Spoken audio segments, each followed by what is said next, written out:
So please, how many are you now currently? Let me, 23, okay.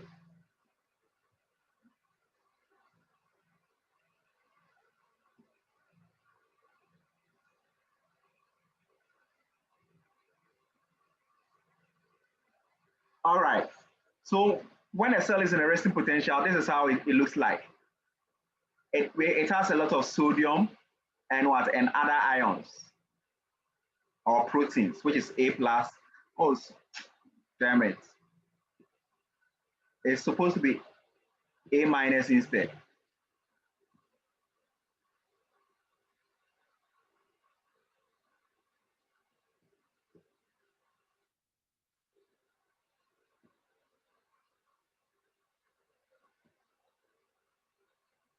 So this is how it looks like.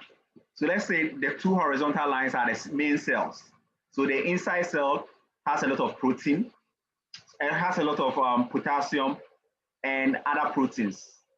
Then outside has a lot of sodium and chlorine. So I'm saying for it to move to an action potential stage, two things are involved. That's diffusion and electrostatic force. So as one of your colleagues rightly said, diffusion is the movement of molecules from a region of a higher concentration to a region of lower concentration. So it means by a lot of diffusion, sodium, they are a lot outside the cell. So it will get opportunity to move into the cell for some time.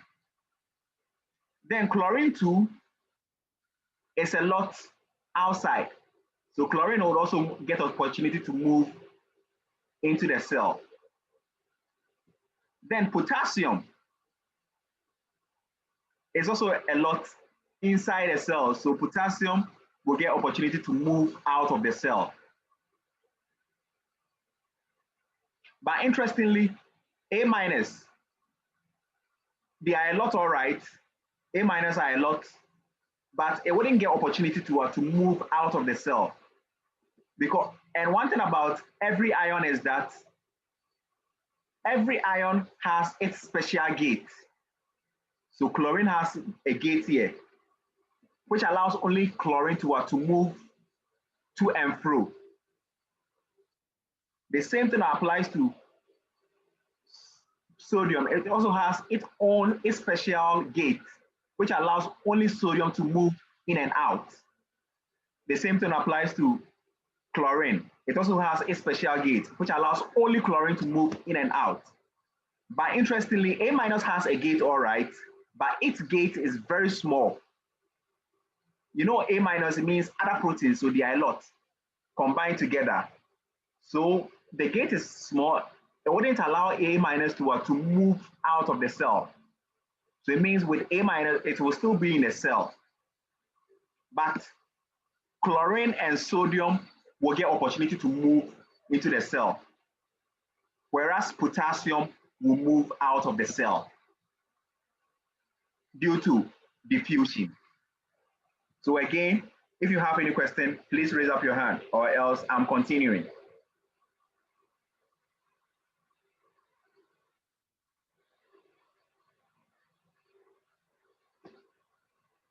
All right. Sir, please, my question is it because the other nutrients are not enough? Is that why they are allowed to stay or remain in the cell? Not necessarily. It's more or less like the ions I'm talking about, they are something like this. So if other proteins, their ions are a lot combined together, okay? And I said with other proteins, their gate is quite small, so it wouldn't allow, there will be pressure around the side because other proteins want to also move out. But since their gate is quite small, it wouldn't get opportunity to move out of the cell. Thank you. Welcome. So please, any other question? Okay. So the moment diffusion takes place, let's see how the ionic distribution is like. So it means you will see some portions of so you see some portions of chlorine here, right? Because chlorine had opportunity to move into the cell. You would also see some portions of sodium inside the cell because sodium had opportunity to move into the cell. Then outside the cell too, you see some portions of potassium here because potassium had opportunity to move outside. Please, I hope it's self-explanatory. Yes, sir. All right. So the moment it happens like this, diffusion happens and it ends, then the moment diffusion ends, then the next thing that takes place is electrostatic force. And electrostatic force is related to, back in SHS we have and JHS, we have something known as is a magnet or so. And we normally use this term. Opposite poles does what? And like poles does what? They repel and then attract. So which one repels and which one attracts? Unlike poles attract and like poles repel. Exactly. Yeah. So opposite poles attracts, then like poles repels. So the poles that we are talking about is the positive and the negative charges attached to each ion. So you could see that sodium is still, even though sodium, some portions had opportunity to move into the cell, still sodium is a lot outside. And sodium has a charge of what? Of positive. So it means sodium is positively charged outside the cell. Then inside the cell, you could see A minus, it didn't even get opportunity to move out of the cell. So it is still what? A lot. So it means sodium will be attracted by A minus again to move into the cell. Because sodium is positively charged, A minus is negatively charged. So since they are opposite poles, they would attract each other. So it means the moment electrostatic force takes place, then it means action potential has happened. So please, any questions so far? Sir, so please, what then is the electrostatic force? Electrostatic force is about we saying that, okay, opposite poles will attract each other. So it allows other ions to what? To move into the cell by force or by pressure, because we have two opposite poles. That's positive and negative. So positive and negative would attract each other. That's the electrostatic force we are talking about. Okay, Godwin, your hand is up. Yes, sir. Please, on the screen, I can see that potassium is positively charged. Good. Why is it that the other ions couldn't attract the potassium, but rather attracted the sodium? Good. Interestingly, the thing is, by one or two reasons, we specifically don't know why in most situations it is sodium ions that only is attracted.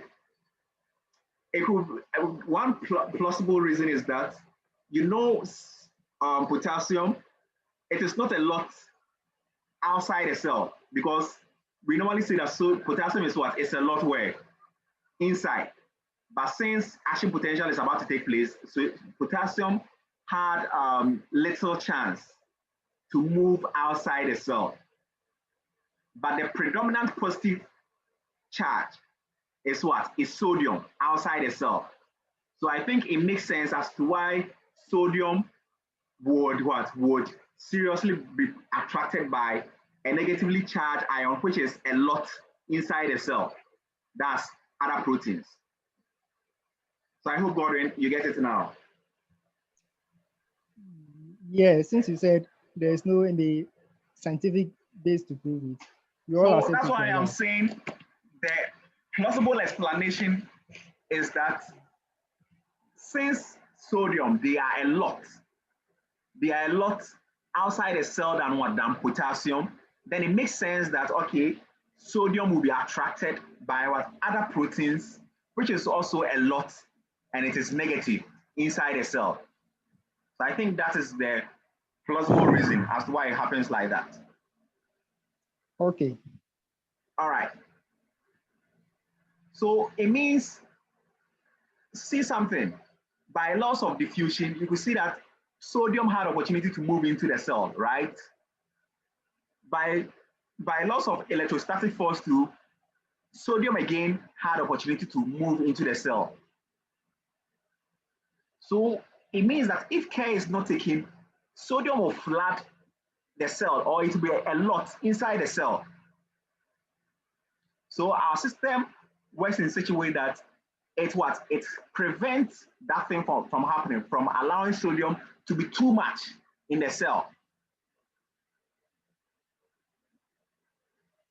And for that to happen, the system uses something known as the sodium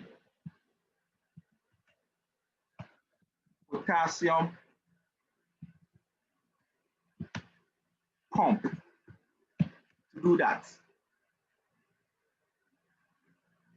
So the sodium potassium pump prevents sodium from what? From flooding the cell or becoming too much inside the cell.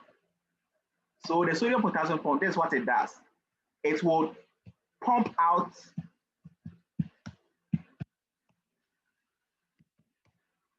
free sodium. So it will pump free sodium out of the cell.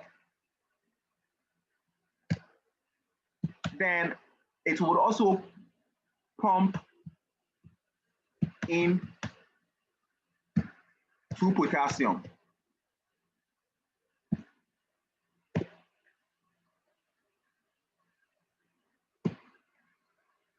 So right now, action potential has taken place. When electrostatic force happened, action potential has taken place. So since action potential is taking place, we are saying if care is not taken, sodium will flood the cell. So when that happens, sodium potassium pump will be activated, and it is activated to pump out sodium, which is about to flood the cell inside. It will pump out 3 sodium out. Then you can see that potassium, some portions of potassium are outside the cell. So it will pump 2 potassium into the cell. So in the course of the sodium potassium pump doing this, it then brings the cell back to its resting potential stage. It brings the cell into its resting potential stage. So it means the sodium potassium pump is set in such a way that its role is to what? Is to pump out 3 sodium out, then pump in 2 potassium into the cell, so that later on the cell will come back to its normal state, its resting potential state. So hello, sir. Any question? Hello, sir. George. Yes, please. Okay, go ahead. So if I get you clearly, are you saying that after diffusion, an electrostatic force has taken place, the sodium potassium pump will bring the sodium in the cell back to its normal place, as you give the indicate the arrows? Yes. So if right I now, diffusion and electrostatic force has taken place. So action potential in effect is done. So we want the cell to come back to its resting potential stage. So in the course of it coming to its resting potential stage, the sodium potassium pump needs to be activated. Oh, okay. Then it will pump out what? Sodium out of the cell. Because we don't need, for a resting potential state to happen, we don't need sodium inside the cell, right? Okay. So so it will pump out 3 sodium out. Then it will then pump in two potassium into the cell. That's what happens. So it will do it consistently until the cell comes to what? Its normal state. All right. Thank you so much, sir. You're welcome. So please, any question? So, sir. Okay, Godwin. Sir. So it means when, so it means during action potential, the sodium pump, the sodium potassium pump is not activated, right? No, it's not activated. The function of the, okay. It's not activated because so the goal behind sodium potassium pump is to bring the cell to its resting potential stage. So until diffusion and electrostatic force has taken place, sodium potassium pump will not be activated. Okay. All right.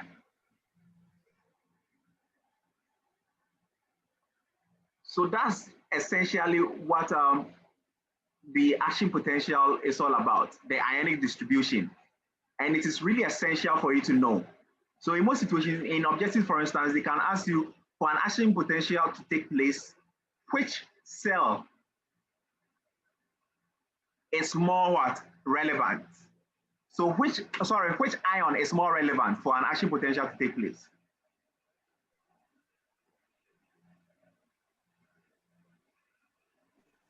Sodium. Sodium, because remember I said by diffusion, sodium is moving into the cell. By what? Yes. Electrostatic force, sodium again is moving into the cell. Yes. So sometimes they will just throw the question, so for any action potential to take place, which ion? They wouldn't say which ions, they'll say which ion needs to move into the cell. That's sodium. All right.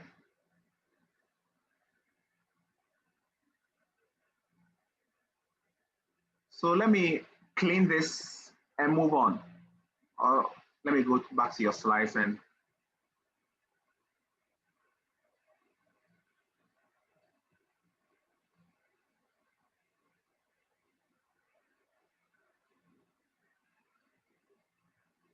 all right, let me clean this thing, then we can continue on. Oh, where's the eraser?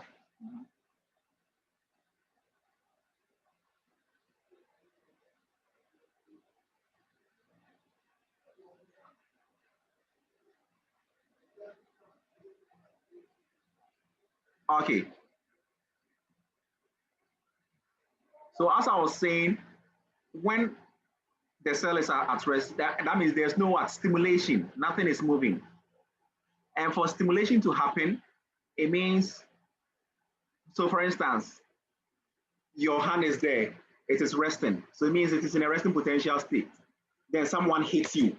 That means there has been some stimulation. So for you to feel any sort of pain or hit the person did, then it means action potential is what is taking place. So we normally say that if that stimulation, the impact is not too much, then it wouldn't cause an action potential. It wouldn't, so take it like when we say action potential, it's about you sensing something. So when someone touches you, you feel some sensations. That's a form of action potential. So maybe it's the person who touch you small. You will see that, okay, you wouldn't feel any sort of sensation. That means the impact was not too much for it to cause an action potential. So it means action potential has a range. For any action potential to take place, we normally say that there's a form of target it needs to reach, and we call it threshold. Threshold. So when you check your slide, you can see it. Threshold.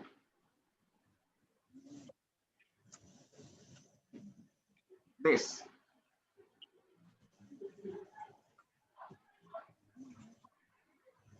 So I'm just reading from your slides. Is the point at which a neuron has received sufficient stimulation to trigger an impulse. So its triggering an impulse is what is referred to as action potential.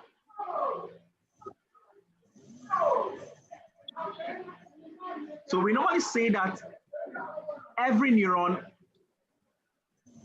its threshold should be within a range. Let me show you another slide. So this is the range.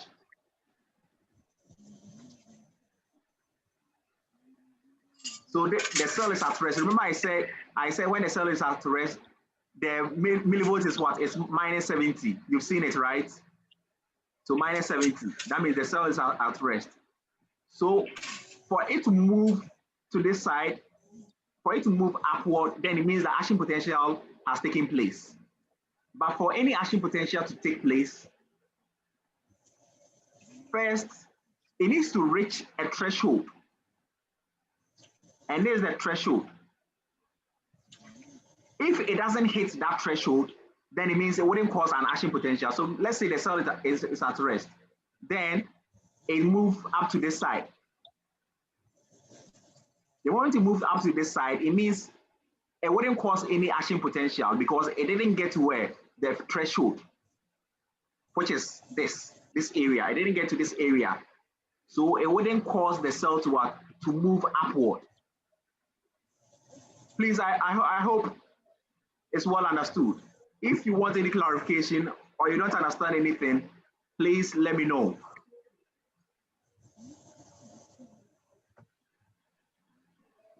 Please kindly go over again. Okay. So this is what I'm saying. Right now, you know the millivolts, minus 70, telling you that the cell is what? Is at a resting potential stage, right? So it means, assume that currently the cell is at rest. We want it to move from a resting potential stage to an action potential stage. For it to get to an action potential stage, that's plus 30 millivolts. So it means for it to get to a resting potential state, the voltage should be around plus 30 millivolts. So for it to move from minus 70 to plus 30, the cell first needs to hit a threshold. And this is the threshold. And the threshold is normally minus 55 millivolts. So it means when the cell moves from a resting potential to minus 50 millivolts, then it means that definitely that cell will move upward to plus 30 to cause an action potential. Okay, James, your hand is up. Sir, please, good evening. Good evening. Sir, please, I just joined the class. I was having another class. So I want you to explain or know what we are dealing with. James, I beg. That'll be hard for me. That's not my problem. You know the time that you were supposed to join. So you joining another class, that's something I can't go back, or else then that means I wouldn't end the class. So the only thing I can say is that I'm recording. After the class, okay, you can watch. You can watch and grasp the concept. Sir, please, I think that they have to do something about it for us. Because some of us, our class clashes.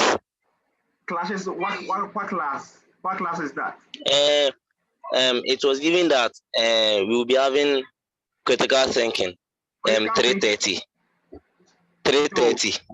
Critical thinking, James, you are supposed to do critical thinking in level 100. So you're doing it currently, then definitely there will be some clashes. That one is bound to happen. Even normal lectures, that's what happens. So since you didn't do it in level 100, that's what it will happen. So please, let me go ahead. I'm in level 100 though. Then you are in the wrong class. You're in the wrong class.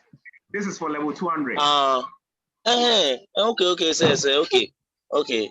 So okay. How did the level 100s get the link? I'm surprised. I had the link on Zoom. on Sakai right now. I had the link. Sir, I'm also in level 100, but they sent me the distance through my Sakai. Oh, then it means I forwarded the message to Sakai instead. Sorry about that. Sorry. That's why. Oh, sir. Sorry. Okay, bye-bye, sir. And I just saw the. This is for level 200. So please, if you know you are in level 100, kindly exit. Okay. Okay. Then it's my fault. When I was forwarding the message to Sakai, it seems I forwarded it to level 100 platform. Yes. Sorry about that. Yes, please. Level 100. Okay. Bye-bye, sir. Bye. Bye. I hope I can stay.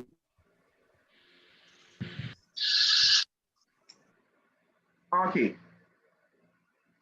So, as I was saying earlier,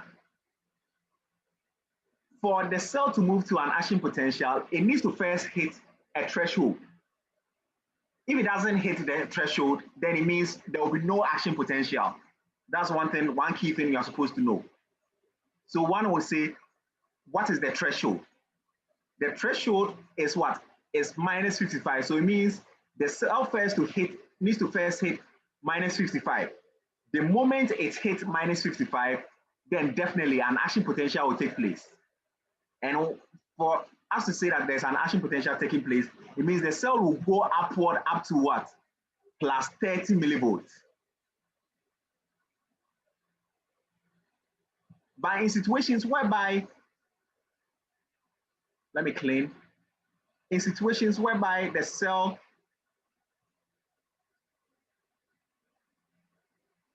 is at rest, then there will be some small stimulation, but it wouldn't get to where? To the minus 55.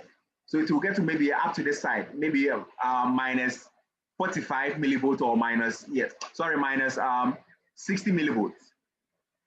So it means it didn't get to the 55 millivolts that we want. So definitely there will be no action potential. That's what I simply want to raise. So please, any question up to this side when it comes to the threshold? Yes, sir.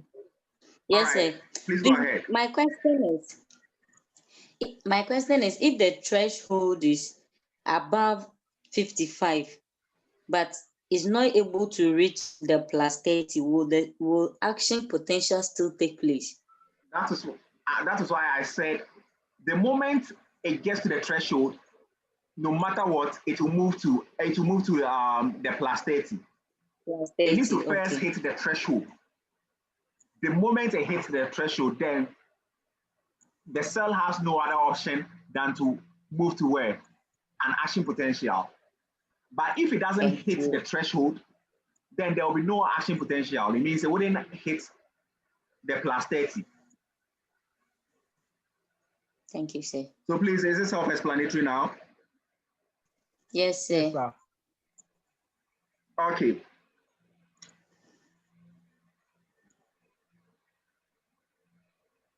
So this principle, I have 10 minutes remaining. When it cuts, please use the same link to join. All right, sir. All right. Okay, sir.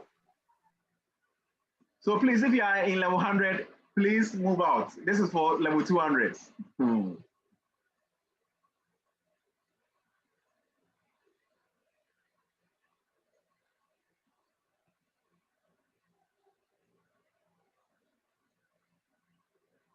So for it to happen like this is what we call the all or none principle. So per the explanation, who can explain what the all or none principle is?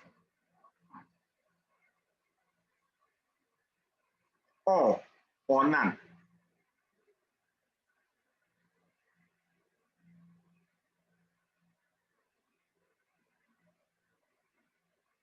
Rashida. In the all or none principle, it's either there's an action potential or no action potential. Yeah, something like that. Any other thing you want to say?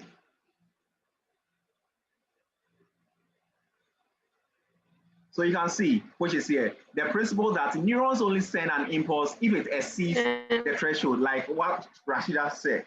So it means that for it to cause an action potential, it should exceed the threshold, or else there will be no action potential.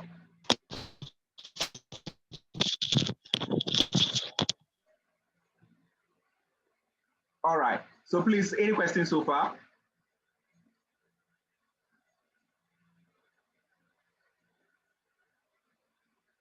Nice.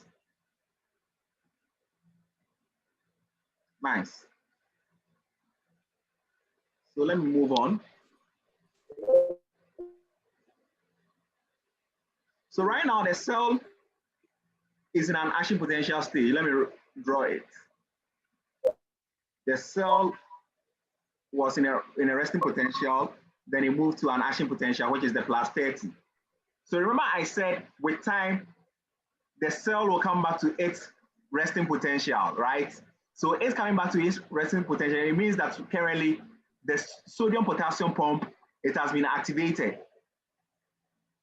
But for it to come to its resting potential state, it doesn't automatically all of a sudden come to its resting potential stage like this. It doesn't happen like that. It first do something. So let me draw it again.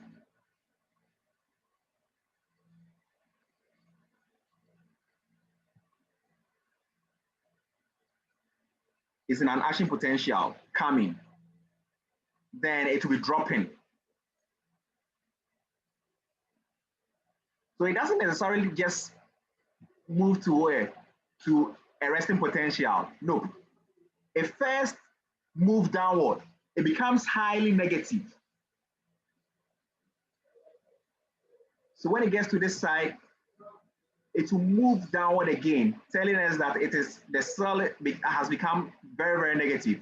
Because when you check this side, it will be around maybe minus 75, telling you it has become, the cell has become very, very negative. Then with time, it will then come to its normal state. That's the resting potential state. So when the cell becomes very, very negative, we term it hyperpolarized. Hyperpolarized. Hyperpolarized. So let's see what they are saying. Electrical potential becomes greater, that's more negative inside compared to the outside neuron. All right. So please, any question when it comes to hyperpolarized stage? So it means with hyperpolarized stage, the cell becomes very, very, very, very negative than its normal state. All right. So when the cell is in a hyperpolarized stage, there are certain things that happen. It leads to something known as refractory period. Okay. It leads to something known as refractory period. And under refractory period, we have two types of refractory period. We have absolute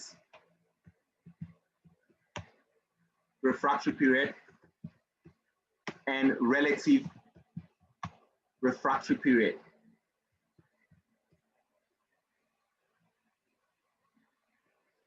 So we normally say that refractory period is a period whereby the cell can no longer send another impulse.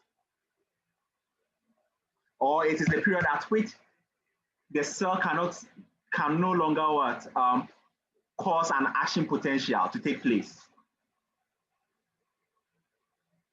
That's refractory period. So we have two main types. That's absolute and relative. So please, any question when it comes to refractory period? I would explain what absolute and relative is all about. But per what I have indicated so far, any question? Hello, sir. Hello, George.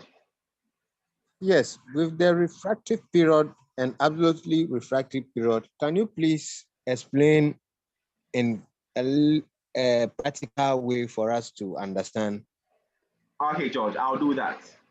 I'll do that. Okay, sir. All right. So take it like, I hope all of you, or you all know what numbness is all about. Numb.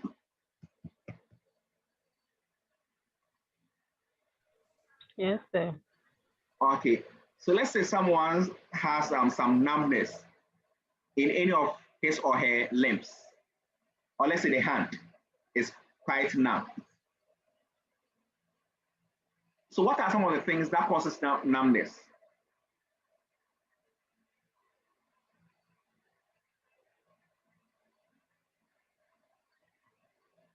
Hello? Hi. Okay, Gertrude, please, your hand is up.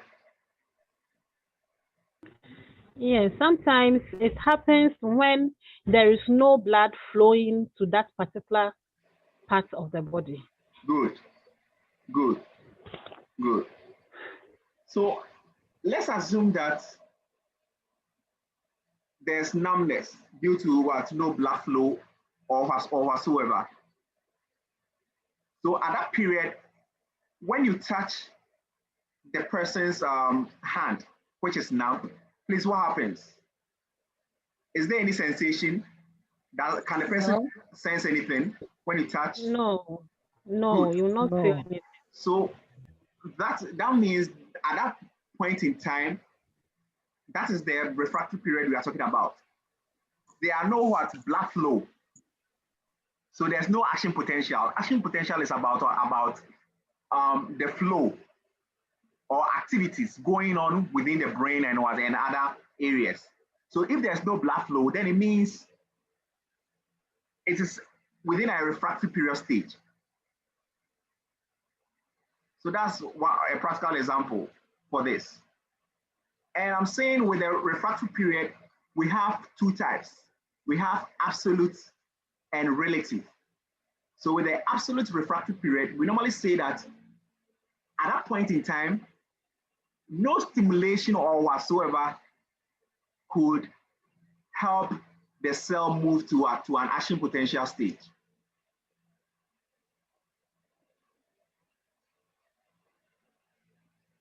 But with relative, we normally say that with relative, if the stimulation is really intense, it could cause an action potential, or it could help the person to sense the feelings. So let me use the same numbness.